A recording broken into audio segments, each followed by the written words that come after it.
Let's see. Okay, okay, Alex, we are ready. All right. And that means I'm going to go ahead and mute everybody with the exception of Dr. Bashirelahi. And we're ready to begin. Welcome, everybody. We have a wonderful, wonderful, really presentation tonight. And it's very special for me because it's all from the heart, really. And you will see what I mean, really. Our program is exactly like every other night that we have. We will have a prayer. Caroline will open that with a prayer, opening prayer. Then Corey is going to read some writings from Baha'u'llah. And then Alborz is going to introduce our speaker, and our speaker will present his presentation or thoughts. And then Rebecca will have our closing prayer. But before that, Alex is going to open up the chat room and will take over and take the questions and present the questions to the speaker, and the speaker will answer. Without much ado, Carolyn, we are all ready for you.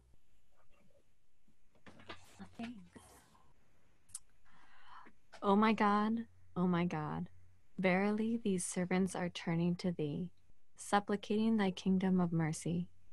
Verily they are attracted by thy holiness, and set aglow with the fire of thy love, seeking confirmation from thy wondrous kingdom, and hoping for attainment in thy heavenly realm. Verily they long for the descent of thy bestowal, desiring illumination from the sun of reality. O Lord, make them radiant lamps, merciful signs, fruitful trees, and shining stars. May they come forth in thy service and be connected with thee by the bonds and ties of thy love, longing for the lights of thy favor. O Lord, make them signs of guidance, standards of thine immortal kingdom, waves of the sea of thy mercy, mirrors of the light of thy majesty. Verily, thou art the generous. Verily, thou art the merciful. Verily, thou art precious and the beloved.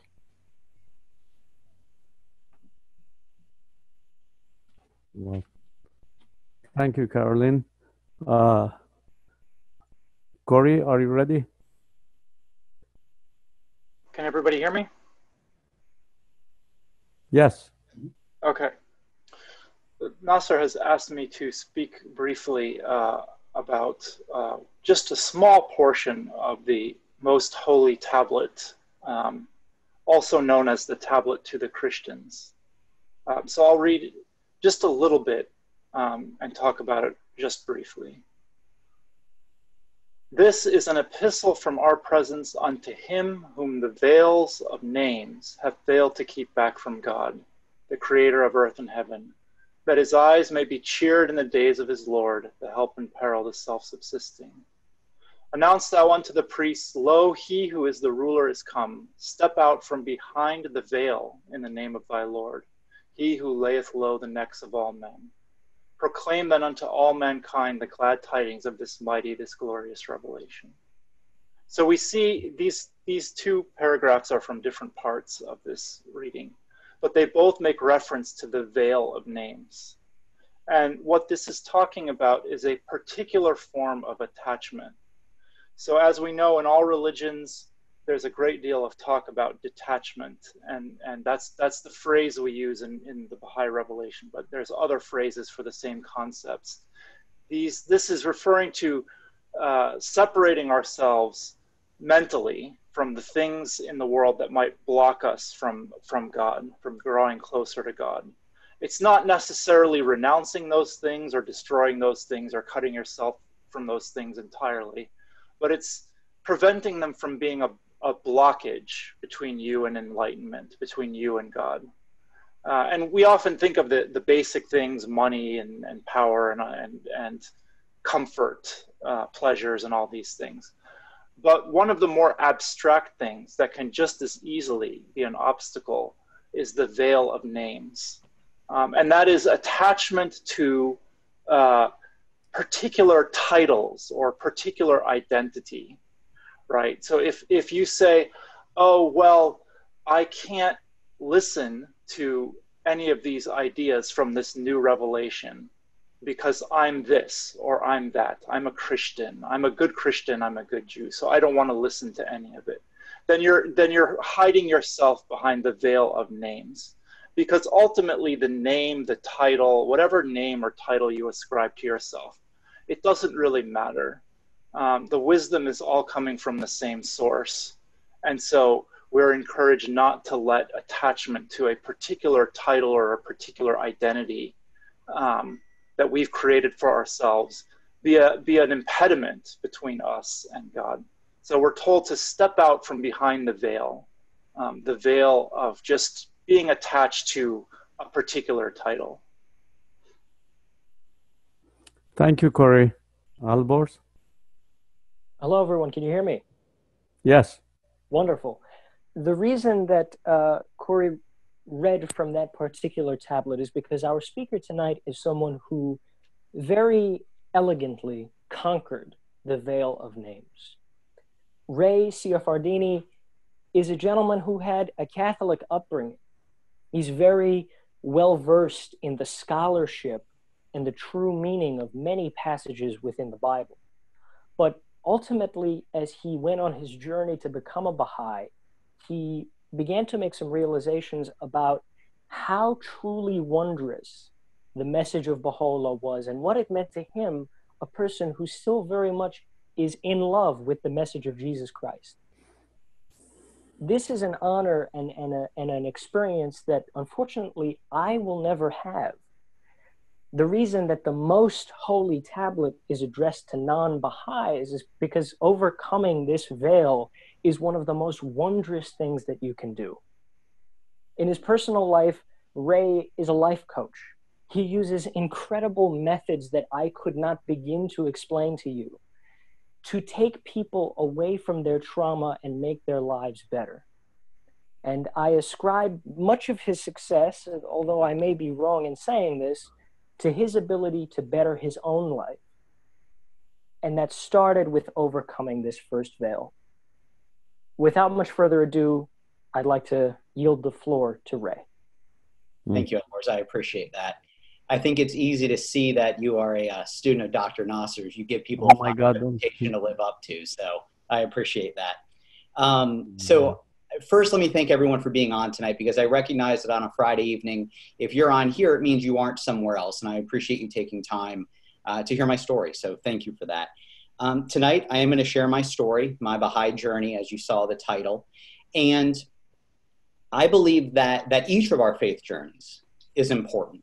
They're all important. Our stories are important.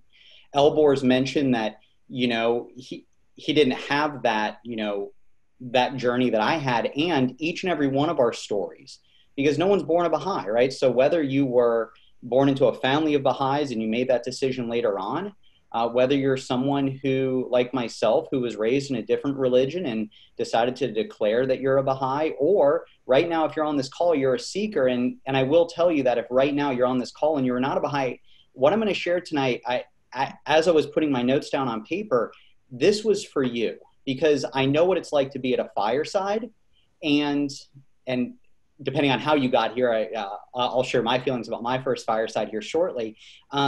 I think that, or my goal is to have everyone be able to take something away. If you're someone who has just been around the Baha'i faith your entire life, I think there is value in hearing from people who came from other faiths. I think it enables us to teach better, knowing that not everyone learns or not everyone processes information the same way. I think it's valuable to know how to teach to different faiths. For those of you like myself, I know I personally draw conviction in the Baha'i faith from hearing stories from other people who came from other faiths and hearing their stories, because again, I think our stories are important. And I think for those of you who are joining the Fireside who came here for whatever reason you're here, right? A friend invited you. They said, hey, you know, come listen to this guy, or, you know, hey, come check out the Baha'i faith. I think that the more we hear other people's stories, it gives us a path, right? Because as you'll hear in my story, once I found out about the Baha'i faith, if it weren't for a few key people in my life, I don't know if I'd be here today. So not like here, like on earth. I just mean in general here on this call tonight. So, so whether you've been a Baha'i your entire life, or as long as you can remember, or you came from another faith like myself, or you're checking it out, hopefully everyone can draw something from this. So to give a little bit of a background, and Elbor's kind of alluded to this, I was raised Catholic, right? I was raised Catholic. I grew up in Charlotte, North Carolina, and I went to Catholic school from kindergarten all the way up through high school.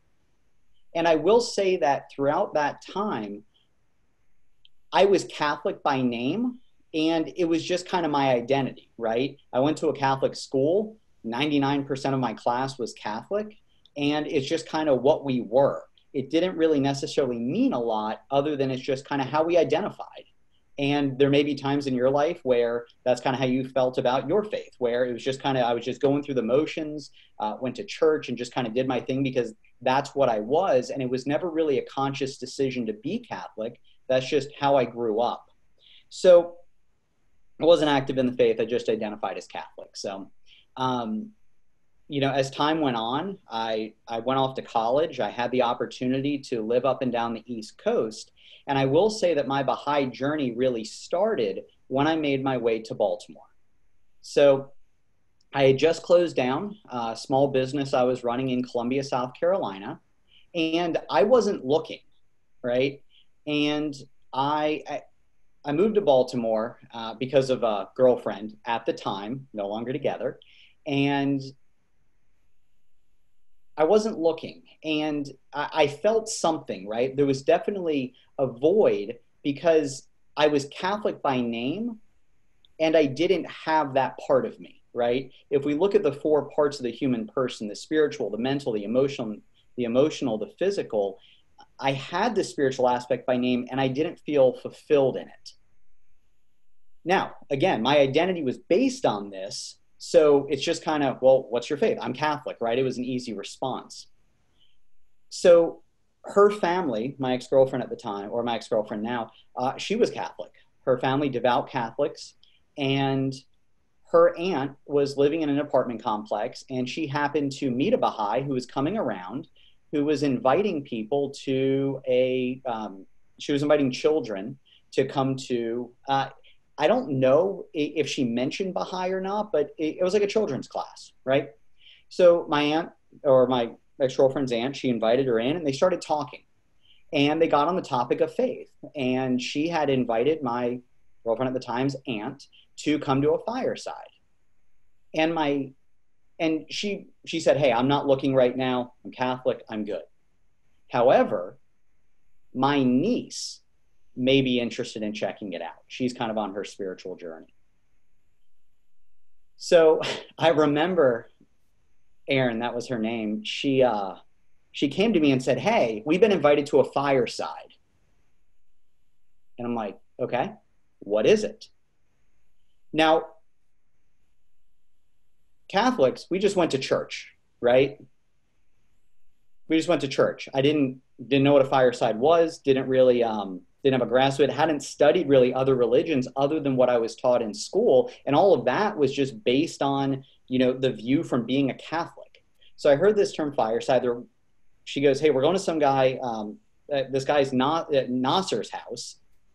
And I'm like, okay. And honestly, the first thing that came to my mind, and I probably said this out loud so I don't remember, I'm like, so here's the deal. I'm going to make sure I know where the windows and exits are, because if this gets weird, I'm running. And I say that kind of jokingly now because, again, I didn't know what to expect. And she's like, hey, we're going to check out this thing. It's called the Baha'i faith. I'm like, cool. And if things get weird, I'm out. Now, this happened early 2008. It was cold in Baltimore, January, February, sometime in that time frame. And that's significant for a reason, because we went to this fireside. And I remember, I don't remember what the topic was. And these were back in the old days when people could congregate and actually be around each other, right? So I'm sitting there and I'm hearing the message and I'm like, yeah, cool. Jesus, Catholic, I'm good. And then I remember Nasser, after the fireside was over, he sat down on the couch in his living room. At this point, he was living right outside of Baltimore. And I'm going to geek out here for a second and tell you that I equate what happened on that couch, if you've seen Star Wars, to when Luke Skywalker meets Yoda. And I remember sitting on that couch, much like Luke, when he first met Yoda, he didn't know who he met. And it wasn't until later on that he really realized how powerful that relationship could be. So Nasser's my Yoda. So he starts answering, I start asking questions. And I remember that one thing that was really cool, and if you know Nasser, and Nasser's about to get a lot of praise here, and I know he's not a huge fan of that, but I have the floor, so that's where this is going. So I remember Nasser, I would ask questions, and he would answer questions, or he would give me answers with such congruency that it wasn't forceful. It came from a very caring place. And this is someone who I had known for, an hour, and he wasn't even the speaker. It was just his house, nice house. I found out he was a doctor. I found out later on that like every Baha'i I was going to meet was like a doctor or a lawyer, which was interesting. And then he handed me a book, and he handed me A Thief in the Night by Bill Sears. And if you haven't read this book, it's basically Bill Sears' journey to find the Baha'i faith. And I remember I'm sitting there on that couch, and I figured one of two things was going to happen. I'm like, okay, he has my attention, right? Whatever reason I was there, he has my attention now, and I need to do one of two things. I either need to prove this wrong, or I need to become a Baha'i, right? And I figured those were the only two options, right? I once heard that when you pick your diet, right, the foods you're going to eat, whatever meal plan you're on, the foods you feed your body with, the liquids you put in your body, you're essentially picking a diet and then you're betting your life on it, right? That's essentially how what we eat works. Well, I figured the same thing went with my spiritual life, right?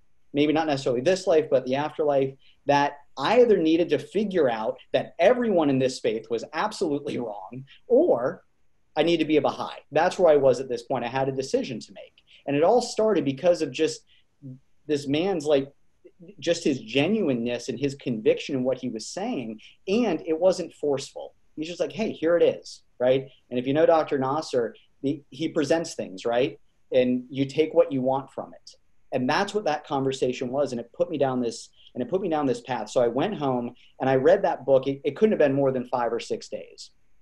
We knew that the Firesides happened every Friday. Now, the reason I mentioned a little bit ago that this was during the winter was because 2 weeks later, my ex-girlfriend and I were talking. We're like, hey, let's go back, right? I've read the book. I want more of this. Again, I'm going to figure out if they're wrong or if I need to be a Baha'i. So I had finished the book and we showed up. Again, the reason winter was significant was because we were not on the email distribution list, and we didn't know because of inclement weather that the Fireside had been canceled. So we show up, and there's another, and please forgive me, I forget his name. It was, he and his wife were there, and in regular Dr. Nasser fashion, not having planned a Fireside, we had a Fireside. And we just sat and talked about the faith. So at that time, Dr. Nasser was shocked that I kind of read the book, if I remember that correctly. I had read the book, and at the end of that, I believe it was at that point he gave me this book, Gleanings from the Writings of Baha'u'llah. So he gave me this book, and he then invited us to join a youth class that he was running. Occasionally, I forget if it started on Saturdays or Sundays, but we were invited to dig into the faith.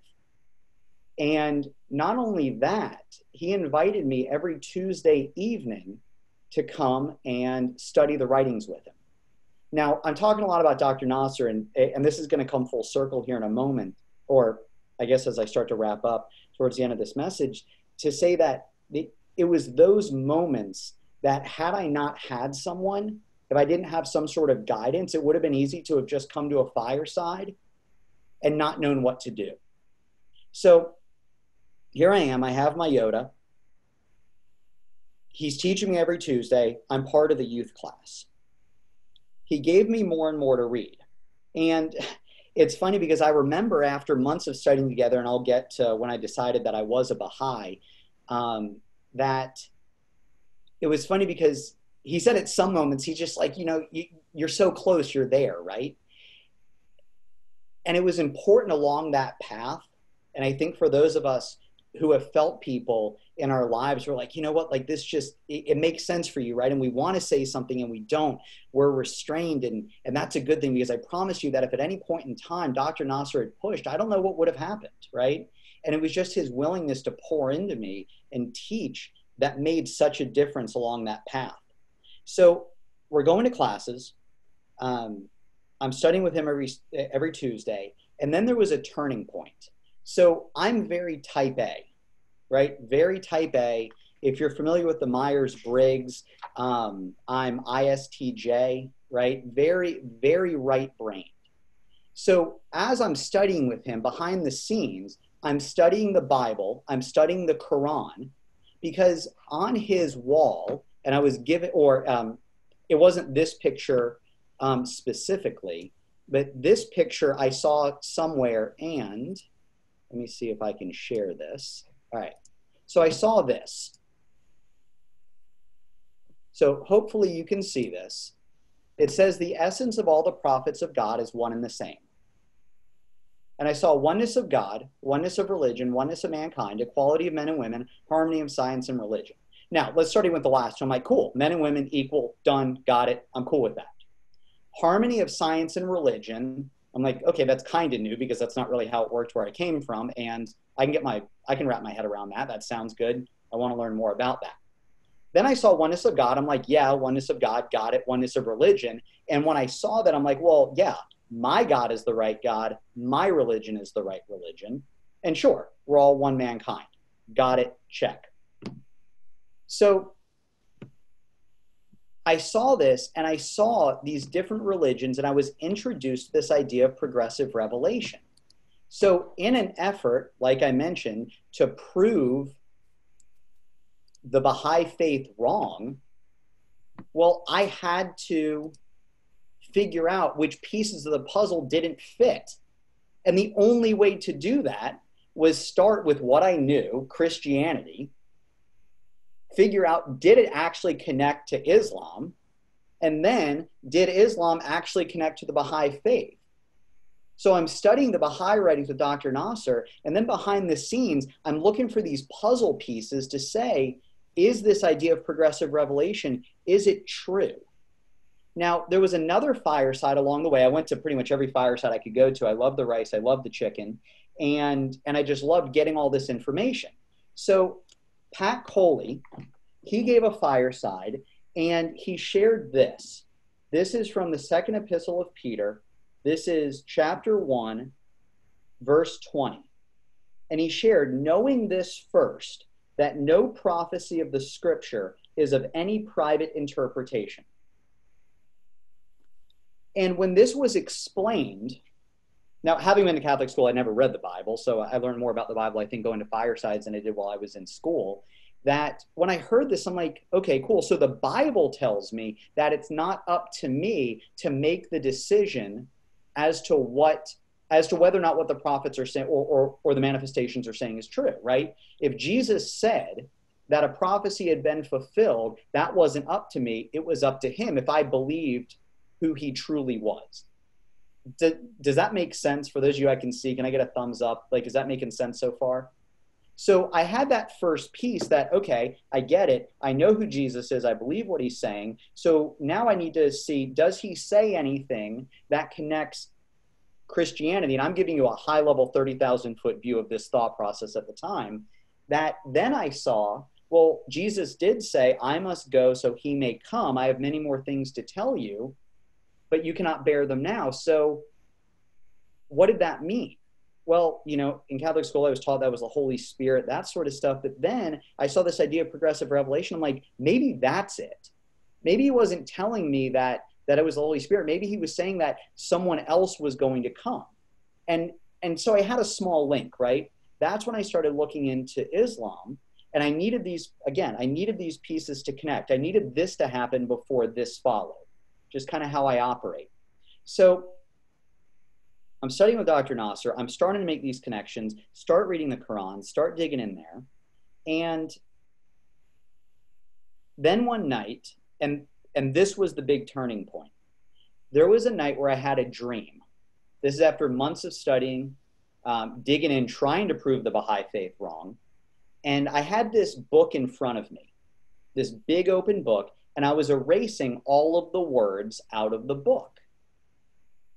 So I wake up the next morning, I'm like, okay, that's weird, right? Typically don't have very vivid dreams, and I recognize that dreams are, we're being told something in some of them. So that happens. I start telling people, I mean, that's a little odd. And, my girlfriend at the time, she expressed concern. Well, she's like, well, that's not good. Maybe it means you're losing your beliefs. Then the craziest thing happened. A few weeks later, I had the exact same dream, but instead of erasing the words, I was rewriting the words. The words were being rewritten in the book. And at that point, something clicked, right? Something changed. Because that's when, after all this work, either proving the Baha'i faith wrong or I'm going to be a Baha'i, things started to shift from here to here. And when I started to study the writings, things changed. Because if you've, I guess to give an example, have you ever woken up in the morning in a bad mood?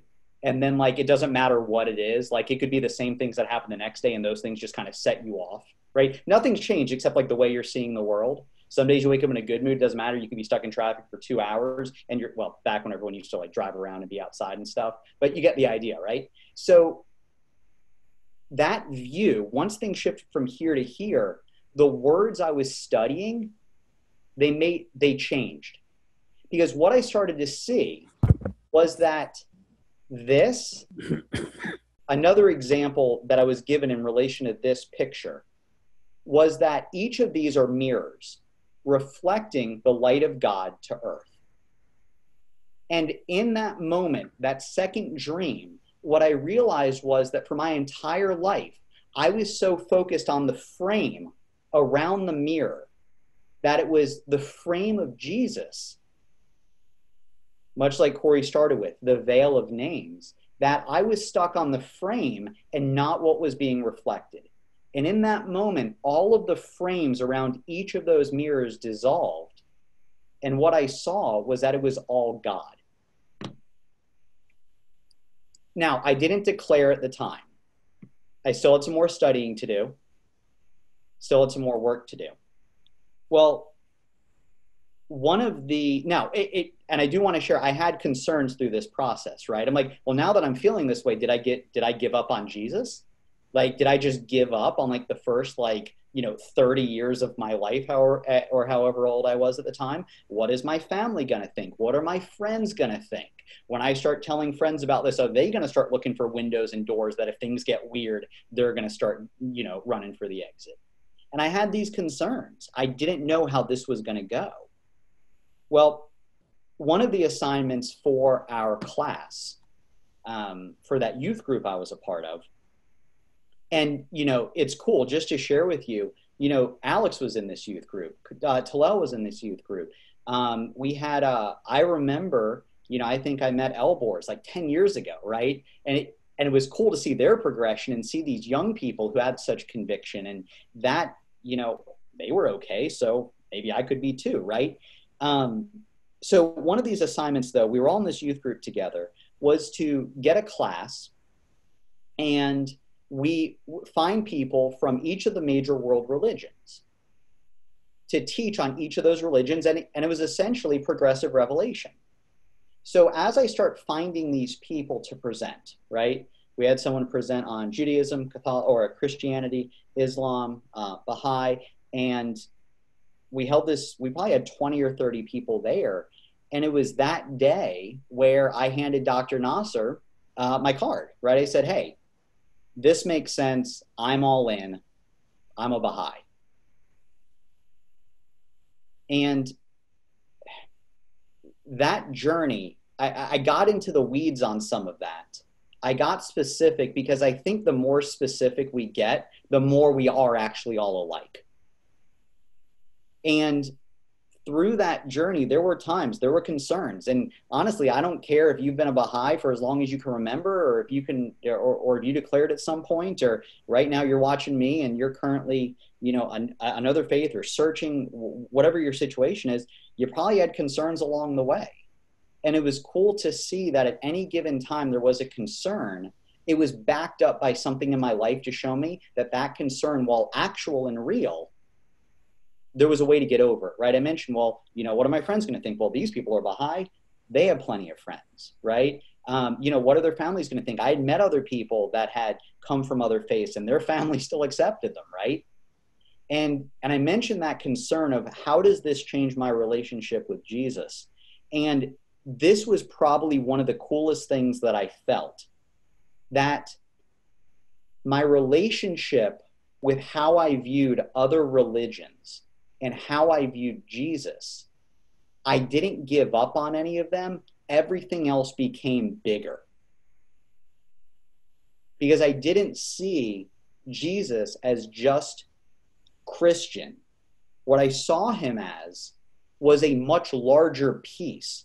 Because as I went through this and I started to learn that, you know, the idea of progressive revelation is that, you know, much like, you know, you have a child, right? Well, that same child, as they grow up, the rules change. But I remember early on hearing that you can have a child, 5 years old, you tell them don't talk to strangers, don't play with the stove. Well, 13 years later, they're 18 years old living at home. Their mom may call and say, hey, start dinner before I get home and go talk to Mrs. Smith down the road, get me a cup of butter. Well, the rules changed because that person evolved. And everyone's role, right, from Krishna to Moses to Jesus to Muhammad to Baha'u'llah, they all played a role that allowed humanity to progress. So all of those fears that I had, all of those concerns along the way, they changed, or they were solved by something that presented itself in my life. And I don't think that was a coincidence, because when I asked, I got the answer, right? It was presented to me.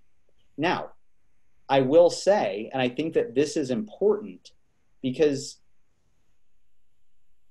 and again, you know, a lot of praise to Dr. Nasser for this, that if it weren't for that guidance and knowing where to look at the right time, I don't know if that journey would have been possible.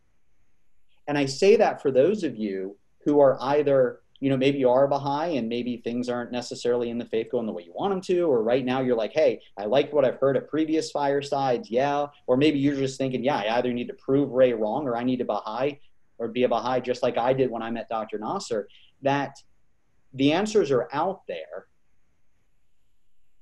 And what happened was I happened to come along Yoda to show me the way, and the answers started to present themselves to the questions I had in my life, not just in the writings. And again, I don't think that was a coincidence. So I've been a Baha'i now for over 10 years. I declared it was, I think, July 2008. So I guess it's been a little over 12 years. And it all started because of a genuine conversation that I had with someone who took time to answer questions and not be forceful about what he believed. He saw that there may have been, you know, room for my spiritual growth, and he was right. And that brings us here. So again, I think all of our spiritual journeys are important. I think that all of our stories are important. And wherever we are, there's something for us, regardless of our faith, that these teachings, we know that the world right now, there's some chaos out there, right? However you want to label it, right? However you want to label it, right? And just so we're clear, I use chaos not necessarily in a bad way, right? Because, you know, you till the ground to make it more fertile, right? Like sometimes you just need to, you know, tear some stuff up for new growth, right? And that's okay. So I don't say that in a negative way. And as we dig into these teachings, as we learn more and as we teach more, I think that just, it changes the world. And I believe in that ripple effect. I think that everything that we do, every time we read the writings, every time we share, every time we explore, every time we crack open the book of another faith, and it's in the writings, that emits an energy that changes the world. And I think it's a ripple effect. And, you know, as I started with, for those of you who have been Baha'is for as long as you can remember, you know, there are people out there that, you know, their cup isn't quite full. And sometimes it just takes that genuine conversation for people who converted. Hopefully, you know, I'd love to hear your stories as well. And for people who are looking, you know, it's an open invitation. I'm always open to have that conversation. But, you know, I encourage you that, or, you know, I hope that there was some value in hearing this tonight. And I wanted to make sure that there was time for questions. But that was my faith journey. And all started because of a fireside. It wasn't fancy. It was a fireside in Dr. Nasser's living room. I was given a book. I wanted to prove the faith wrong. And 12 years later, here we are. Wow. I have to mention something. Alex, is that open? Yep, you're open. Yeah. I have to mention something and remind everybody the experience of Peter with Jesus Christ. You know, that you see, that is not Dr. Nasser really doing anything. And that the experience of Jesus Christ with Peter, you remember Jesus came from a teaching trip, and Peter came from a teaching trip, and Jesus Christ asked him, what do they think about me? And Peter gave all kinds of report that they call you this, they call you that, etc., etc. But the key point came to this conversation between Jesus and Peter. Jesus Christ asked Peter, what do you think about me? You know, I'm paraphrasing exactly. You can find these verses in the gospel. And he said, what do you think about me? And then that was the moment of the salvation of Peter that made Peter really. And he said that you are the Son of the living God, etc., etc., etc. But do you remember what Jesus told him? Jesus told him that if it weren't because of grace of God, you would not have recognized me. It wasn't really Nasser, etc., etc. It was grace of God that called really Ray. He had done something that it was so pleasing to God, that he was being showered with this grace really at this time in history of mankind. You know, with all the things that he mentioned about Fireside, God just means, you know, chicken and the rice, etc., etc., etc. The house is all. But the rest of the story, the most important part of it is our relationship with our Creator, really. And he had such a pure heart that the grace of God really embraced him. And I'm so happy, you know, I had not heard all this completely like this, that he recalled all this, and makes me so humble, really. That's what an incredible human being Ray is. And I wish him, I can't tell you how much I love him, and I wish him success, not just in this world, but in the worlds to come. You know, I'm sure it will be. Without much ado, Alex, could you take over, please? Of course. Thank you very much, Ray, for your discussion tonight. And it's funny to think back 10 years. And well, first of all, you haven't aged a day. If we were to look at each other 10 years in the past, you would look exactly the same. Oh my God. So that's very good news, as would Dr. Bashirelahi. But from here, for the audience, we'll go ahead and open up the chat room. So if you do have questions, please submit them either publicly via the chat, or you can send them to me directly, and I'd be happy to read them out. Are there any questions to go ahead and get started? Do you mind if I share one more thing as those are coming in? Sure. I had this in front of me and I forgot that I didn't see it in my notes, that when I mentioned that Dr. Nasser and I were studying on Tuesdays, and one of the first things that I read was, this is number 3 in Gleanings. It says, the revelation which from time immemorial hath been acclaimed as the purpose and promise of all the prophets of God, and the most cherished desire of his messengers, hath now, by virtue of the pervasive will of the Almighty, and at his irresistible bidding, been revealed unto men. The advent of such a revelation hath been heralded in all the sacred scriptures. Behold how, notwithstanding such an announcement, mankind hath strayed from its path and shut out itself from its glory. Say, O ye lovers of the one true God, strive that ye may truly recognize and know him, and befittingly his precepts.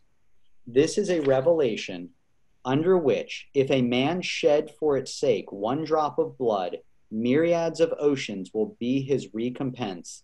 Take heed, O friends, that ye forfeit not so inestimable a benefit or disregard its transcendent station.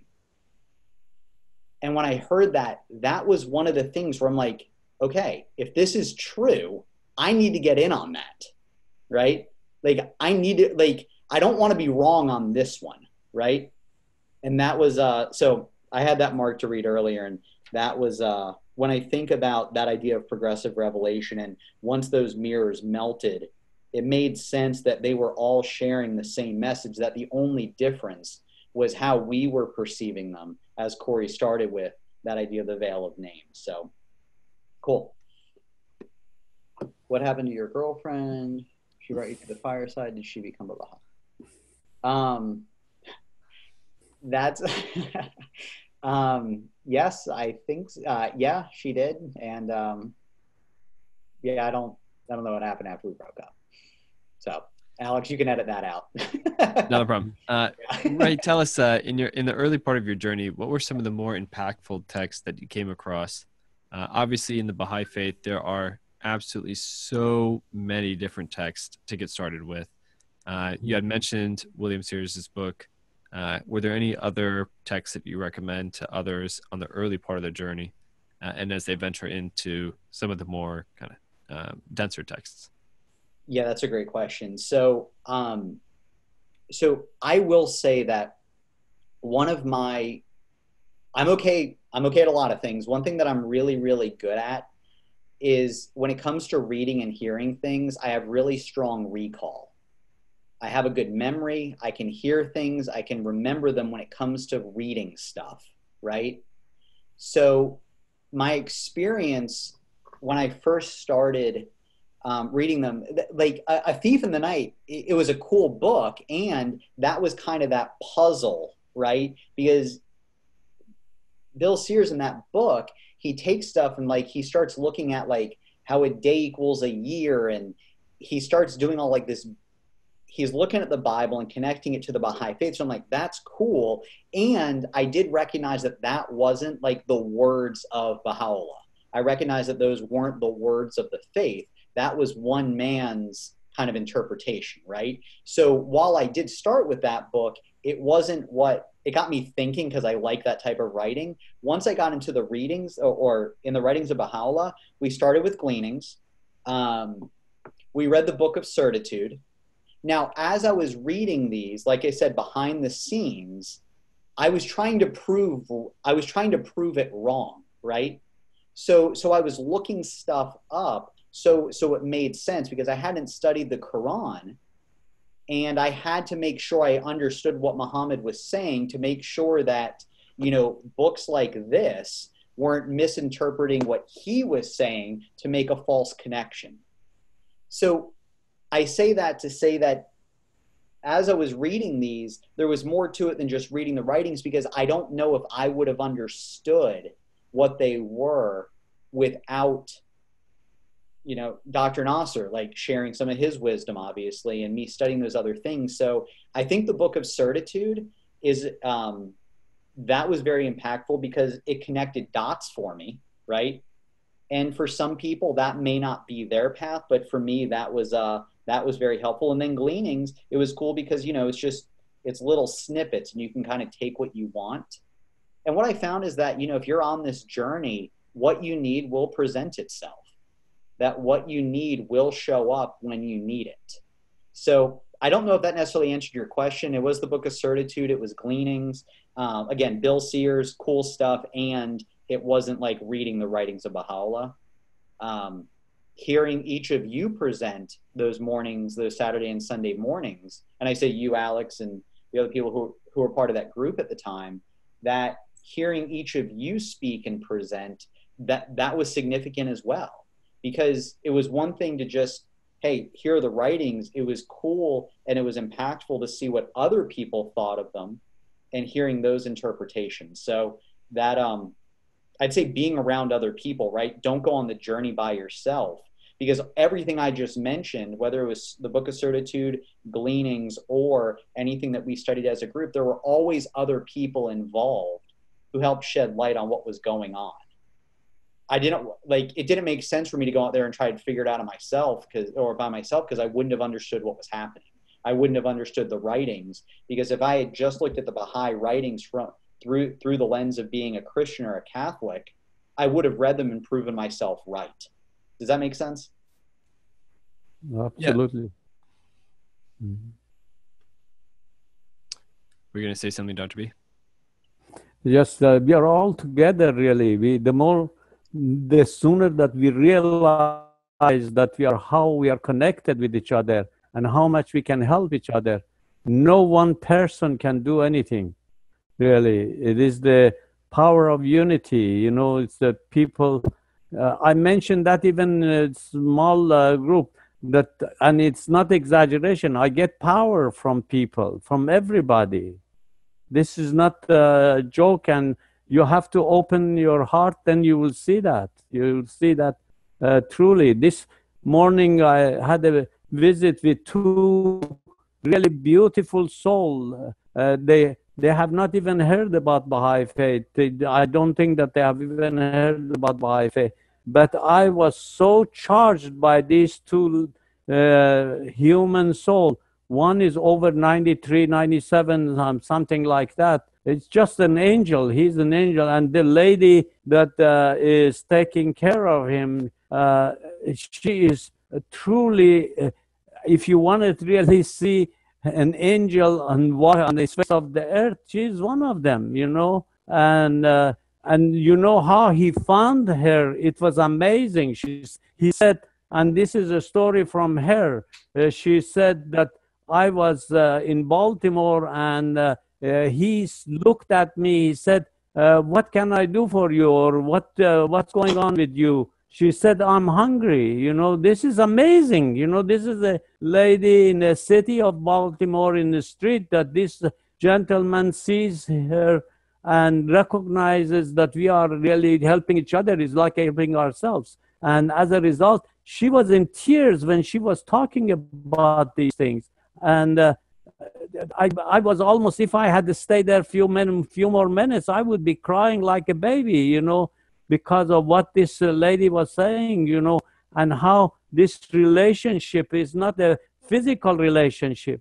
It's just things that he has done for her and she is doing for him.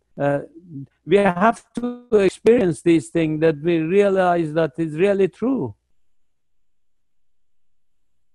And Alex, there is one particular, and I remember this, Dr. Nasser had me memorize this one, and this was significant. So if you're looking for something specific, this is from Gleanings.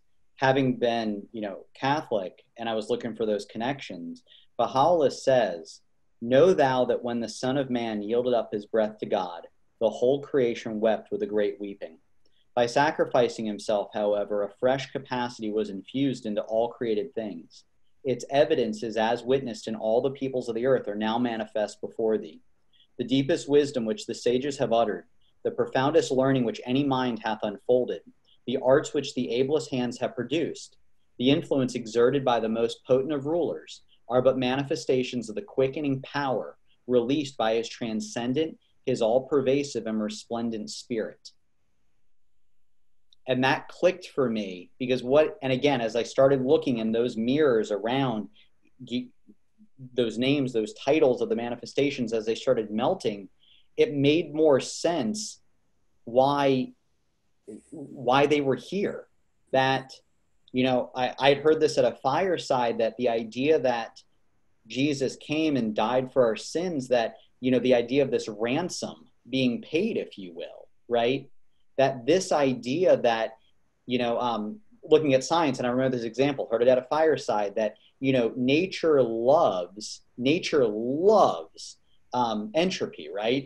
Disorder, right? So if you leave a system long enough, it moves to disorder. And the only way to create order in a closed system is to inject new energy into it.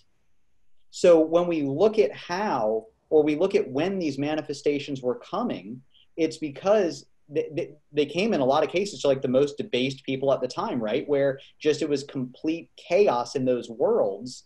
Well, then what happened? There was an injection of energy through these manifestations that brought order to chaos. And it gave me a bigger vision of the reason, and just the plan made more sense, that it, once I got on the other side of it, and again, like if I'm going into too much on this, then please let me know. But I just got so passionate about that idea that the plan had to be bigger than one person coming, or God sending one manifestation that was it for all of time. When it made like once I got on the other side of that yes, like it made sense that each one, each manifestation brought something different. The spiritual truths remained the same, and we needed different rules for, if Jesus had said, unify the world, right? Unity of all mankind. Well, how far would that have stretched, right? So that broadened what I saw as a much bigger plan, and it started to make more sense. So I don't know, hopefully that, but yeah, that was cool. So I saw a question. I really enjoyed the description of your journey. It's always, okay, cool. Yeah. That, it was an interesting journey, having, gone to Catholic school my whole life. That was it wouldn't have made, things didn't really make sense, and I just kind of accepted them, right? And then this kind of filled in some gaps. So. Yep. I still remember, speaking of your ability to recall, we would always memorize certain prayers and passages as part of the Sunday gathering. And then Ray would show up, and Ray would pull out a binder like this, and he would flip through it, and it was single space, maybe 10, 15 pages, and back to back, front and back, and that would be how much he had memorized. And we would go through the whole thing, and ultimately Dr. Bashirelahi had to just tell us, Ray has a special ability that we at the time could not keep up with. So you absolutely do, and it's clear even to this day that it stayed with you. It's just incredible. Yeah. There's actually, on a side note, not really Baha'i related, recently read a book called Peak that talks about being able to develop any ability you want. So it's fascinating stuff. But cool. I appreciate you saying that, though, Alex. Of course. Let's end with Caden's last question here, which for those that aren't monitoring the chat, it's how were your relationships with friends and family after becoming a Baha'i? If you're okay with sharing that information. I absolutely am. So I had mentioned that I was concerned how it was going to affect those relationships. Pulling back the curtain a little bit, for those of you who don't know me very well, I want you to know I am a nice guy with what I'm about to say, that I don't have a lot of empathy, right? Like, it's just not something where just don't have a lot of empathy for whatever reason. I think it makes me good at my profession. And when I said I was concerned about those relationships, it's more like, well, are they in or are they out with me? It wasn't so much I was worried that, like, my family was going to be my family. Like, they weren't, and I recognize not everyone's family's like that, but, my mom, I could tell her I was going to do anything and she's going to be supportive, right? Like, she's that type of mom, right? So I wasn't so much worried about my family. With my friends, I was just curious if they were still going to want to be my friend, and I would have been cool if they weren't. Because if I want to make sure I articulate this the right way. That decision was more important than any one person or even group of people. Because if I had lost anything in my life to gain what I gained because of the faith, it would have been worth it. Because I also knew that and this goes for any part of my life, that when people have fallen out of my life, I recognize that, or like, let's say I meet someone, right? And we don't hit it off right away. My mentality is it's just not their time, right? It's just not our time to be friends, and that's okay, right? I don't need everyone to like me. And on the other side of that I recognize that people have to fall out of my life for new people to come in. So if the Baha'i faith did change any of that, it just meant that those people were falling out so more people could come in. So that's just kind of clarifying the idea that if I was concerned, it wasn't a concern like, what am I going to do? I wasn't going to cry myself to sleep at night if one of my friends called me and said, hey, I don't want to be your friend. I would have been cool with that. My walk away factor from things is very, very low. Jobs, relationships, I'm out if something doesn't if it doesn't work out. So I'm cool with that. So yeah, everyone took it. I had a lot of questions over the years as I met people, and they found out I was a Baha'i. There was some explaining to do, right? I think the number one thing that I get from people, they're like, oh yeah, Baha'is, you just believe in all religions, right? And that's always a great conversation to have, right? It's always a great conversation to have. So it's, so yeah, everyone took it well. And anyone who just kind of fell out of my life for whatever reason, it just opened up doors for me to have more relationships. And it's cool to know that, still to this day, right? We meet on Saturdays. The, group is still going. And over the years, that's always happened. That's how I met Elbors years ago. I visited Baltimore, and, Dr. Nasser was just saying amazing things about Elbors. And then he was there, and I think he was in high school or maybe even younger than that at the time. And, people just always came in. More people were coming into my life. So if people had fallen out, honestly, I may have not even noticed because they were just being filled with the right people. Awesome. Thank you. Wow. Well, I thank you again, Ray. We love you. We love you. I love you very, very, very much. That's what it is, really. You're very special. Dr. Bashir, I'm sorry. Can I ask a quick question? Just about the book you said, Pick. Do you remember the name of the writer? Yes, Anders Ericsson. Thank you. Peak. Yeah, he's the one who did the research that Malcolm Gladwell and Outliers used for the 10,000 hour rule. And he calls, well, that's a side note, but he calls Malcolm Gladwell out because he got the information wrong, apparently. He misinterpreted. Anders Ericsson. Thank you. Yeah. And then, is that okay if we answer Bob's question? Sure. Okay. So Bob asked, have you reread the gospel since you became a Baha'i? If so, has the message of Christ changed for you? So, yes, to answer the first question, a couple years ago, I went on the mission of reading all of the major texts for each of the world's major religions. So that year I read the Bible, the Quran. I read, what else? I probably made it through 5 of them. I have them over there on my shelf. I just can't see them from here. So yes, I went on that mission because I wanted to be able to communicate with other people. I did read the Bible all the way through. The first time I ever read the Bible all the way through was after I became a Baha'i. So I never read it prior other than just passages while we were in school. If so, did the message change? Yes. So it did change because now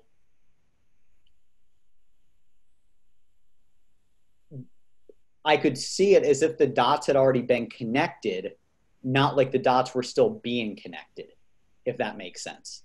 So looking like now when I read it, it makes more sense because now I'm not guessing, because now I have kind of, I have what it means kind of, right? Like it's imagine as for those of you if you were Christian prior to being the Baha'i, a Baha'i, you know, the best way I can relate it is you know, Judaism, Jewish people read the Old Testament different than Christians, right? Not good, bad, right, or wrong, just the interpretation is different. So now seeing it through that lens of seeing what Baha'u'llah has said about Christ, it changed the meaning, right? That wasn't, and again, not good, right, or good, bad, right, or wrong. I started to see it from, you know, one of the things that was shared with me at a Fireside is that, you know, when you look at, you know, Moses, Jesus, Muhammad, Baha'u'llah, you know, let's say you have second, third, fourth, fifth grade, a fifth grade teacher can teach second grade, and a second grade teacher can teach fifth grade. They all know the same stuff.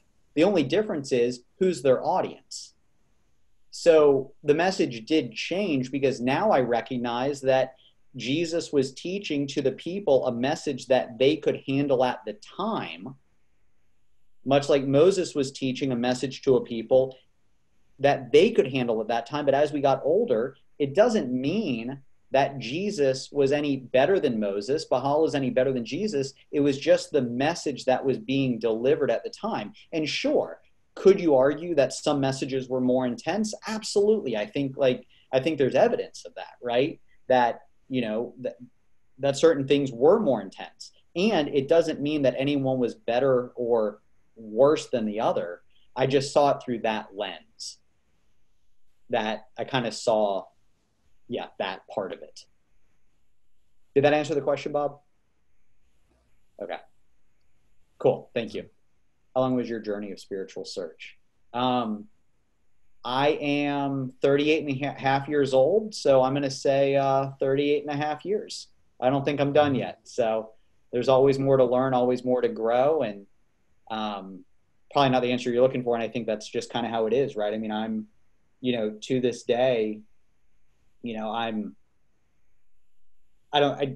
like learning. I like connecting the dots, and I found that specifically in my spiritual life, and I do the same in, you know, the emotional, the mental, and the physical parts of my life too, but specifically in the spiritual, what I found is that the more I take in and the more information I absorb, the more dots get connected, right? So now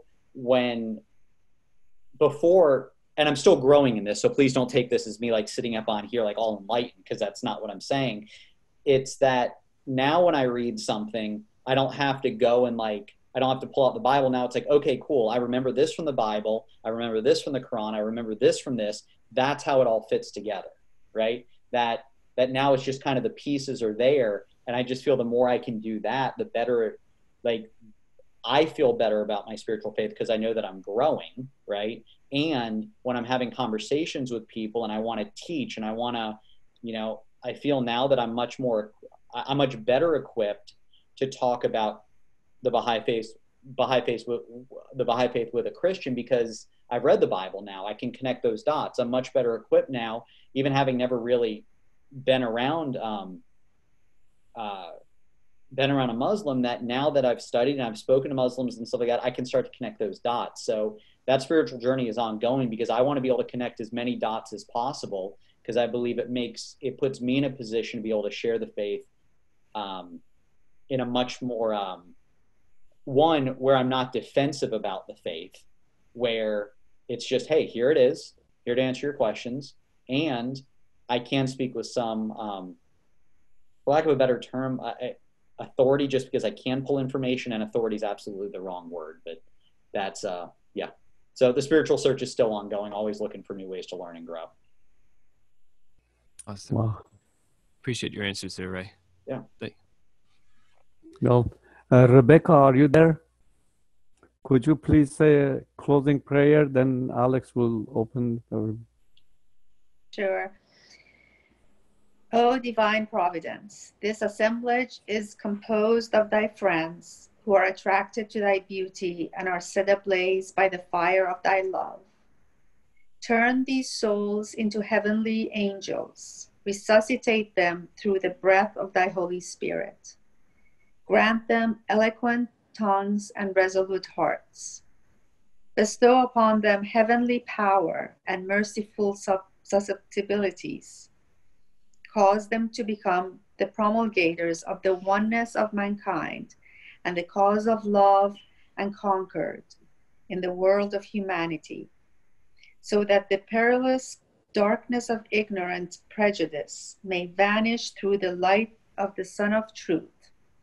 This dreary world may become illumined. This material realm may absorb the rays of the world of spirit. These different colors may merge into one color, and the melody of praise may raise to the kingdom of thy sanctity. Verily, thou art the omnipotent and the almighty. Abdul Baha. Wow.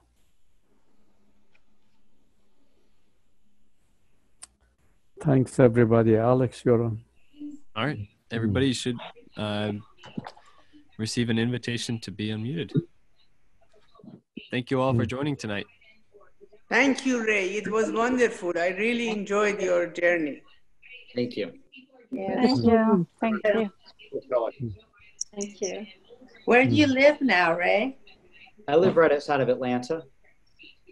Johns Creek. It's but it's basically Atlanta. Very nice. Yeah. Thank you. Thank you. Well, how long did it take for you to become a Baha'i from the first time you went to the Fireside? 6, 7 months. Yeah, 6, 7 months. It was an intense 6 or 7 months. Like I mentioned, it was classes every weekend. It was studying with Dr. Nasser every Tuesday night for a couple hours. It was a lot of reading. Because again, if I was going to make the decision, I either need to prove everyone wrong, or I need to make the decision to be a Baha'i. I didn't want to wait too long for that. That they're kowtowing to the progressive wing of the party, and that's who's really going to be calling the shots as soon as they're about. Well, thank you so much, everyone. Thank you. Good seeing everyone. Bye. Bye-bye. Bye-bye. Thank you. Good night. Good night, Siva. Thank you, Dr. Nasser. Oh, my Thank God. you. Thank you, Dr. Nasser. Have a wonderful weekend. Eileen, that's so good to see you. Amy, that's good to see you. Eileen, nice to see you too. Allah panataka khanu. Allah. That is wonderful. Good night, everyone. One thing I was going to say, I always admire the people, they become a Baha'i themselves. Because, of course, I've been generation Baha'is. I think it's something you find yourself. It's more practice than they give it to you. And it is very, like sometimes I hear American Baha'is, they said, you're so lucky to have been born in Baha'i family. But I think you are so lucky to find yourself and treasure. The grass is always greener. Yeah. Yeah. Well, and it doesn't make the challenge, like, in my experience, it doesn't make the challenges any, well, in life, I kind of view it like challenges aren't there to stop us. They're there to show us how much we want it, right? And I think whatever that journey is, that I became a Baha'i at the time when it needed to happen, right? That much like the path for you was different, wasn't any easier or harder, wasn't anything. It's the path you needed to become who you are today. And, you know, I don't know what would have happened had I found the Baha'i faith 10 years earlier. Who knows, right? And I think that I found it at the right time. I think that I'm not going to say that everything necessarily happens for a reason. And, you know, we do play a role in that stuff. God plays a role in that. But yeah, I think that whatever the path is, it happens at the right time for the right reasons. Mm-hmm. Mm-hmm. Yeah. Yes. Wow.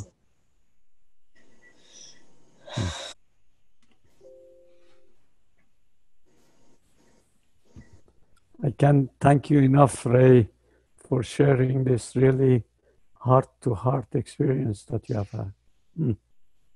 Well, I appreciate the opportunity to share. I had that planned out for a little longer, and the emotions started running, so I think I started talking a little faster. So, but I appreciate everyone paying attention. I understand that completely. Yeah. Wow. Awesome. Well, thank you all. Thanks, Alex. Thank God you. bless. Everyone have a great weekend and keep safe out there. And we'll see you next week. Friday. Yeah. Bye, Dave. Thank you so much. Good Thank night. you. everyone. Good night. Bye bye bye Zeba. Bye Good Nasa. night, everyone. Thanks. Bye-bye. Good night, everyone.